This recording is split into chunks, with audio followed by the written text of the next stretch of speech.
सरकार निकम्मी है, जो सरकार निकम्मी है, वो सरकार बदलनी है। देशभक्ति भारत मुक्ति मोर्चा महाराष्ट्र। साथियों, आपको पता है जिस तरह से ईवीएम मशीन का जो मामला है देश भर में, माननीय वामन मेश्राम साहब के जरिए से लोगों को जागरूक करना के लिए बहुत सारे कार्यक्रम भारत भर में चल रहे हैं। जैसे कि उस मुद्दे को डाइवर्ट करने के लिए कभी आई लव मोहम्मद का मामला खड़ा किया जाता है, कभी एससी से एसटी को लड़ाने का मामला खड़ा किया जाता है, कभी ओबीसी को लड़ाने के लिए वो मामला खड़ा किया जाता है, कभी जो है इन सभी को, कभी मराठों को ओबीसी से लड़ाने का मामला खड़ा किया जाता है। इस सभी फसाद की जो जड़ है वो ईवीएम मशीन है। और इन सभी SC ST OBC minority schedule caste schedule tribe DNT और वीजेंटी इन सबको मिलाकर मुसलमानों से लड़ाने का भिड़ाने का जो कार्यक्रम भारत भर में चल रहा है, उसका विरोध करने के लिए जो है हम आज रास्ते पर आए हुए।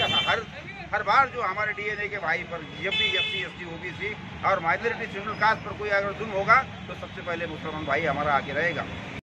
माननीय वामन मेश्राम साहब, आप संघर्ष करो, हम तुम्हारे साथ हैं। अरे नई रोशनी आई है, अरे नई रोशनी आई है, अरे नई रोशनी आई है। निकलो बाहर मकानों से, जंग लड़ो बेईमानों से, अरे निकलो बाहर मकानों से, जंग लड़ो बेईमानों से, अरे निकलो बाहर मकानों से। जंग लड़ो बेईमानों से।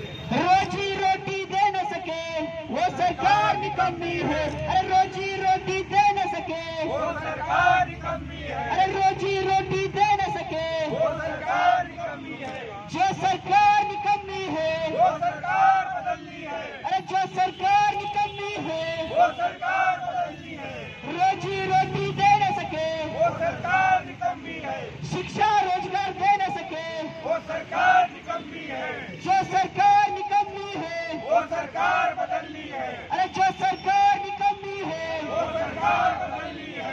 भारतीय विद्यार्थी मोर्चाचा, जय हो, भारतीय विद्यार्थी मोर्चाचा जय हो, माननीय वामन मेश्राम साहब, आप संघर्ष करो, हम तुम्हारे साथ हैं, माननीय वामन मेश्राम साहब, आप संघर्ष करो। हम तुम्हारे साथ हैं। अरे बोल 85, अरे बोल 85, अरे बोल 85। रेडी के संगे ओके।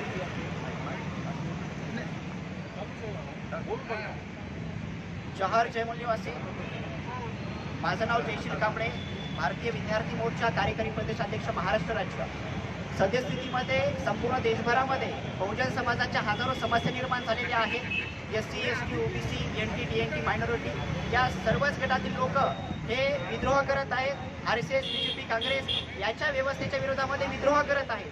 का तर आदिवासी बांधवांच्या समस्या निर्माण झालेल्या आहेत, दिवसाढवळ्या त्यांच्यावर अन्याय अत्याचार होत आहेत। त्यानंतर एससी समाजावर सुद्धा मोठ्या प्रमाणामध्ये अत्याचाराचे प्रकरण वाढलेले आहेत। मुस्लिम बांधवांवर सुद्धा बॉम्ब लिंचिंगच्या माध्यमातून आरएसएस बीजेपीच्या सरकारच्या माध्यमातून अन्याय आणि अत्याचार त्यांच्यावर होत आहे। स्वतंत्र भारतामध्ये महिला सुद्धा या ठिकाणी सुरक्षित नाही। सोबतच युवकांच्या, विद्यार्थ्यांच्या आणि बेरोजगारांच्या हजारो समस्या निर्माण झालेल्या आहेत। आणि एवढं सारं असताना सुद्धा इथली जे प्रस्थापित व्यवस्था आहे, आरएसएस आणि बीजेपीची जे सरकार आहे, ती सरकार जाणून बुजून या सर्व समस्येकडे दुर्लक्ष करत आहे। आणि यांचं हे लक्ष वेधून घेण्यासाठी माननीय वामन मेश्राम साहेब, जे की राष्ट्रीय अध्यक्ष आहेत भारत मुक्ती मोर्चाचे, त्यांच्या नेतृत्वामध्ये संपूर्ण देशभरामध्ये त्यांच्या नेतृत्वात राष्ट्रव्यापी जनाक्रोश महारॅलीचं आयोजन संपूर्ण देशभरामध्ये करण्यात आलेलं आहे। आणि त्याचाच एक भाग म्हणून आपल्या छत्रपती संभाजीनगर अर्थातच औरंगाबाद शहरामध्ये सुद्धा जिल्हास्तरीय जनाक्रोश महारॅलीचं आयोजन या ठिकाणी करण्यात आलेलं आहे। मागण्या काय आपल्या?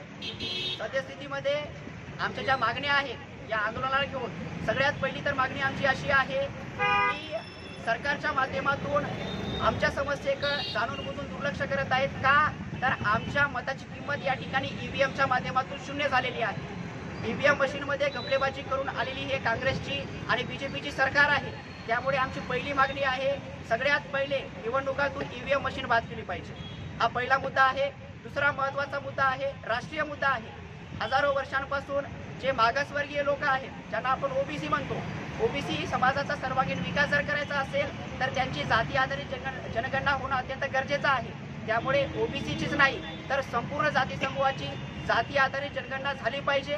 आणि त्यांना त्यांच्या संख्येनुसार प्रतिनिधित्व त्या ठिकाणी दिलं पाहिजे, ही आमची दुसरी मागणी आहे. युवकांच्या ज्या समस्या निर्माण झालेल्या आहेत, बेरोजगारी मोठ्या प्रमाणामध्ये आहे, बेरोजगारी सुद्धा समाप्त करण्यासाठी पाहिजे ती पॉलिसी सरकारनं आणली पाहिजे, ही आमची तिसरी मागणी आहे. विद्यार्थ्यांना अनुसरून जी न्यू एज्युकेशन पॉलिसी 2020 मध्ये आणलेली आहे, खरं तर हे विद्यार्थ्यांचं नुकसान करणारी एज्युकेशन पॉलिसी आहे. त्यामुळे त्यांच्यामध्ये सुद्धा ती बाद केली पाहिजे, एज्युकेशन पॉलिसी बाद केली पाहिजे आणि त्याऐवजी विद्यार्थी हिताची पॉलिसी सरकारनं राबवल्या गेली पाहिजे. असे आमचे महत्त्वाचे मुद्दे आहेत आणि या महत्त्वाच्या मुद्द्याला अनुसरून आम्ही या ठिकाणी जनआक्रोश महारॅलीचं आयोजन केलं. आपण आता जसा उल्लेख केला का काँग्रेसच्या ह्याच्यात ईव्हीएम आलंय, काँग्रेसचं ईव्हीएममुळे सरकार सत्तेवर आलंय, पण ईव्हीएम तर भाजपने आणलं. सर्वप्रथम 2004 मध्ये आणि 2009 मध्ये 2004 मध्ये आणि 2009 मध्ये काँग्रेस हे सत्तेवर आलं आणि ते ईव्हीएम मशीनच्या माध्यमातून आलं. तुमचा असा थेट आरोप आहे का काँग्रेसने ईव्हीएम मध्ये गडबडी केली? यस, आमचा थेट आरोप आहे. आणि एवढंच नाही तर 2009 मध्ये सुद्धा बीजेपीच्याच एका कार्यकर्त्यानं इव्हिडन्स देऊन असं सिद्ध केलेलं आहे की ईव्हीएम मशीनमध्ये घपलेबाजी होती. काँग्रेसनं सुद्धा घपलेबाजी केलेली आहे, बीजेपीनं सुद्धा घपलेबाजी केलेली आहे. आणि काँग्रेस बीजेपी हे दोन्ही वेगळ्या नाहीत, तर त्या एकाच नाण्याच्या दोन बाजू आहेत.